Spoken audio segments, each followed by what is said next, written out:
اس ایک آیت کریمہ میں حضور کی کئی شانیں بیان فرمائی گئی ہیں۔ یا ایہا النبی انا ارسلناک شاہدا و مبشرا و نذیرا وداعیا الی اللہ باذنہ و سراجا منیرا۔ لفظ نبی کا ترجمہ امام قسطلانی علیہ رحمہ یہاں لکھتے ہیں کہ النبوۃ ہی الاطلاع علی الغیب۔ نبوت کیا ہے؟ یہ اطلاع علی الغیب سے ہے۔ تو پھر نبی وہ ہوتا ہے جو غیب کی خبریں دینے والا ہو۔ وما کان اللہ لیطلعکم علی الغیب ولکن اللہ یجتبی من رسلہ من یشاء۔ یہ اسی کی شان ہے، غیب وہی جاننے والا ہے، لیکن وہ رسولوں میں سے جس کو منتخب کر لے، جس کو چاہے وہ علوم غیبیہ سے نواز دے۔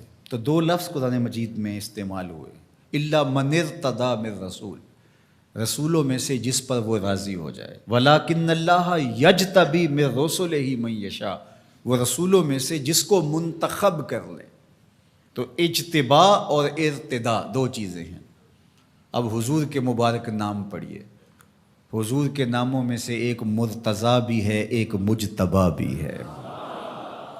تو مطلب کیا ہوا کہ وہ غیب کا جاننے والا، وہ عالم الغیب نہیں، غیب کے خزانے کسی کو دیتا، لیکن جب دینے پہ آئے تو مجتبیٰ کو دیتا ہے، مرتضیٰ کو دیتا ہے۔ اور پھر یہ اتنی شانوں کے مالک ہیں، جہاں ضرورت پڑے پھر بخل سے کام نہیں لیتے۔ وما هو علی الغیب بدنین، یہ غیب کے معاملے میں بخل سے کام نہیں لیتے، جہاں ضرورت ہوتی ہے وہاں بیان کرتے ہیں۔ سیدنا عمر بن خطاب رضی اللہ تعالیٰ عنہ فرماتے ہیں، قام فینا رسول اللہ صلی اللہ علیہ وسلم فاخبرنا عن بدء الخلق حتی دخل اہل الجنت منازلہم واہل النار منازلہم، حافظ ذالک من حافظہ و نسیہ من نسیہ۔ کہا ایک دن حضور کھڑے ہوئے مجمع اصحاب میں، اس کائنات کی ابتدا سے انتہائے کائنات تک، یہاں تک کہ جنتی جنتوں میں چلے گئے اور جہنمی جہنم میں چلے گئے، کوئی شے نہیں جو حضور نے چھوڑی ہو، سب حضور نے بیان فرما دیا۔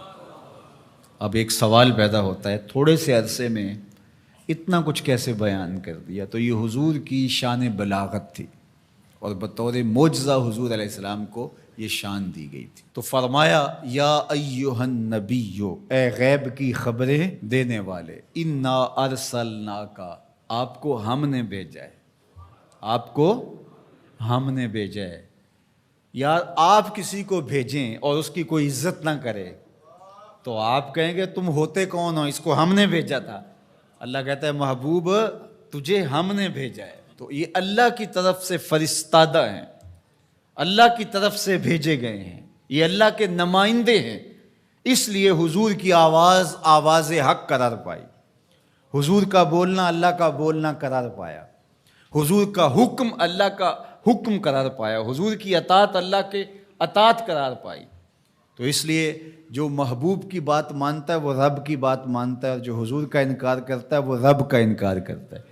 کوئی ساری زندگی لا الہ الا اللہ پڑھتا رہے اور محمد رسول اللہ نہ پڑھے، رب اس کے لا الہ الا اللہ پڑھنے کو اس کے منہ پہ مارے گا اگر میرے رسول کو نہیں مانتا، اس کو میں نے بھیجا ہے۔ تو کہا انا ارسلناک شاہدا و مبشرا و نذیرا، آپ کو شاہد بنا کر بھیجا ہے، آپ کو مبشر بنا کر بھیجا ہے، آپ کو نذیر بنا کے بھیجا۔ شاہد کا کیا معنی ہے؟ اتفاق تو ہوتا رہتا ہے مجھے بھی آپ کو، جب کوئی فوت ہو جاتا ہے تو جنازہ پڑھتے ہیں تو کیا اس میں بولتے ہیں اللہم اغفر لحینا و میتنا و شاہدنا و غائبنا، اللہ جو حاضر ہیں انہیں بھی بخش دے، جو نہیں آئے انہیں بھی بخش دے۔ تو شاہد کا کیا معنی ہوا؟ حاضر۔ امام راغب الاصفہانی جو کہ لغت کے امام ہیں اور مفردات قرآن میں قرآن مجید کے الفاظ کی تشریح کرتے ہوئے لفظ شاہد پہ بات کرتے ہیں، تو وہ کہتے ہیں کہ الحضور مع المشاہدت اما بالبصر او بالبصیرہ، کہ شاہد کا معنی کیا ہے؟ حاضر ہونا مشاہدہ کے ساتھ، چاہے بالبصر چاہے بالبصیرہ۔ آنکھوں سے دیکھ کر کے مشاہدہ کرنا یا اللہ کی دی ہوئی باطنی قوت سے مشاہدہ کرنا؟ تو کہا یہ ہے شاہد کا مفہوم، اور حضور علیہ السلام کو میرے رب نے شاہد بنایا ہے، میرے رب نے شاہد بنایا، تو حضور کی نظروں سے کچھ پوشیدہ نہیں ہے۔ آقا کریم نے ارشاد فرمایا، یہ بھی صحاح کی روایت ہے، ان اللہ زوال الارض فرأیت مشارقہا و مغاربہا، اللہ نے میرے لیے زمین کو سمیٹ دیا، اور ایک روایت میں ایسے کر دیا جس طرح میری ہتھیلی ہوتی ہے، میں پوری کائنات کو یوں دیکھ رہا ہوں جس طرح کوئی اپنی ہتھیلی دیکھتا ہے۔ تو فرمایا کہ اللہ نے میرے لیے زمین کو سمیٹ لیا، اور میں نے مشرق بھی دیکھ لیے، میں نے مغرب بھی دیکھ لیے۔ تو زمین حضور کے سامنے ہے جس طرح ہتھیلی ہوتی ہے۔ انی ارا ما لا ترون و اسمع ما لا تسمعون، فرمایا جو میں سنتا ہوں وہ تم نہیں سنتے، اور جو میں دیکھتا ہوں وہ تم نہیں دیکھتے۔ سورج کو گرہن لگ گیا، حضور نماز کے لیے کھڑے ہوئے، نماز پڑھاتے پڑھاتے حضور نے ہاتھ آگے بڑھایا، پھر حضور نے ہاتھ پیچھے کھینچ لیا، سلام پھرا تو صحابہ نے پوچھا حضور آج نماز میں آپ نے ہاتھ آگے بڑھا لیا تھا جس طرح کوئی چیز پکڑنے لگے ہوں، پھر آپ نے ہاتھ پیچھے کھینچ لیا، کیا ماجرا ہوا؟ فرمایا جنت میں کھجوروں کا ایک خوشہ لٹک رہا تھا، میں نے سوچا تمہارے لیے توڑ لوں، اور اگر میں توڑ لیتا تم قیامت تک کھاتے رہتے، ختم نہ ہوتا، پھر میں نے نہیں توڑا، میں نے کہا چلو کل قیامت کو ہی صحیح۔ حضور کھڑے کہاں ہیں؟ مدینے میں، صحاح کی روایت ہے، کھڑے کہاں ہیں؟ اور ہاتھ اٹھا کے کہاں تک پہنچایا؟ جنت میں۔ صحیح بخاری اٹھائیے، باب تصفیۃ الصفوف ہے، حضور نے فرمایا صحابہ صفیں سیدھی رکھا کرو، مت سمجھو میں صرف آگے دیکھتا ہوں، میں آگے بھی دیکھتا ہوں، میں پیچھے بھی دیکھتا ہوں، میں تمہارے رکوع بھی دیکھتا ہوں، دلوں میں پیدا ہونے والے خشوع بھی دیکھتا ہوں۔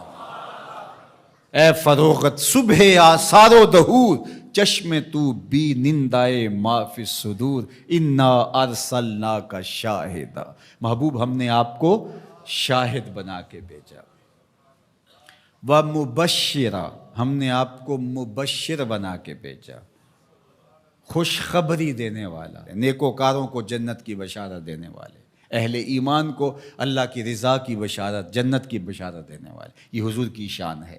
پھر فرمایا و نذیرا، ڈر سنانے والا، کفار کو، عاصیوں کو، بدکاروں کو، اللہ کے نافرمانوں کو جہنم کے عذابوں سے ڈرانے والے، یہ نبی کی شان ہے، نبی مبشر بھی ہیں اور نذیر بھی ہیں۔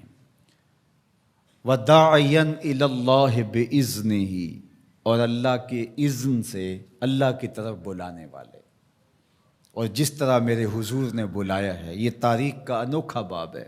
وَسِرَاجًا مُنِيرًا، روشن آفتاب بنا کر کے جس کے جلووں سے ظلمتیں دور ہو گئیں۔ حضور حصی اعتبار سے بھی سراج منیر ہیں، اور معنوی اعتبار سے بھی سراج منیر ہیں۔